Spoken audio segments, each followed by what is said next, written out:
3 enormes ollas llenas de monedas de oro. Vean esto. বন্ধুরা অনেকদিন পর আবারও হাজির হয়ে গেলাম নতুন একটা ভিডিও নিয়ে। এতদিন ভিডিও তৈরি না করার মূল কারণ হচ্ছে আপনারা আমার ভিডিওতে লাইক দিচ্ছেন না, তেমন ভিউ হচ্ছে না। আশা করছি আজকের ভিডিওতে আপনাদের অনেক বেশি সাড়া পাবো। বেশি বেশি করে লাইক কমেন্ট শেয়ার করে দিবেন। একটা জায়গায় মেটাল ডিটেক্টরের সিগন্যাল পাওয়ার পর সেখানে কুড়তে শুরু করি, আর একটা সময় দেখা যায় সেই জায়গাটায় মাটির হাড়ির মতো কিছু একটা দেখা যাচ্ছে। সেই জায়গাটায় আরো কিছুক্ষণ কুড়াকুড়ি করলাম, আরো দেখতে পেলাম সেখান থেকে আরো কিছু হাড়ি বেরিয়ে আসছে। ও মাই গড, এটা তো অ্যামেজিং ব্যাপার। একটা নয়, দুটা নয়, তিনটা হাড়ি বেরিয়ে এসেছে। তিনটা মাটির হাড়ি একত্রে দেখে বুঝতে পারলাম এই হাড়িগুলোতে নিশ্চয়ই দামি কিছু পাওয়া যাবে। আর ওদের আগ্রহ নিয়ে সেখানকার মাটি আস্তে আস্তে ভালো করে সরাতে লাগলাম। মাটি সরাতে সরাতে এক পর্যায়ে দেখতে পারলাম পুরোপুরি মাটি সরানো হয়ে গিয়েছে।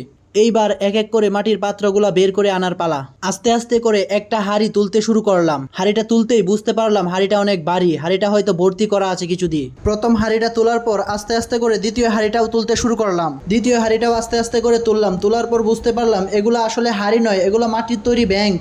এক এক করে দুটো ব্যাংক তোলার পর এবার 3 নাম্বার ব্যাংকটা তোলার পালা। 3 নাম্বার ব্যাংকটাও তোলা সম্পন্ন হলো।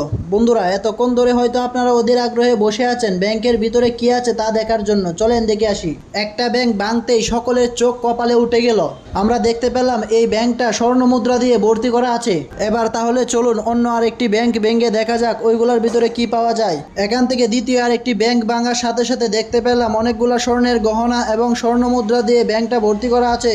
বন্ধুরা আপনাদের কাছে ভিডিওটা ভালো লাগলে অবশ্যই ভিডিওটিতে একটি লাইক দিয়ে চ্যানেলটা শেয়ার করে দিবেন। ধন্যবাদ সবাইকে।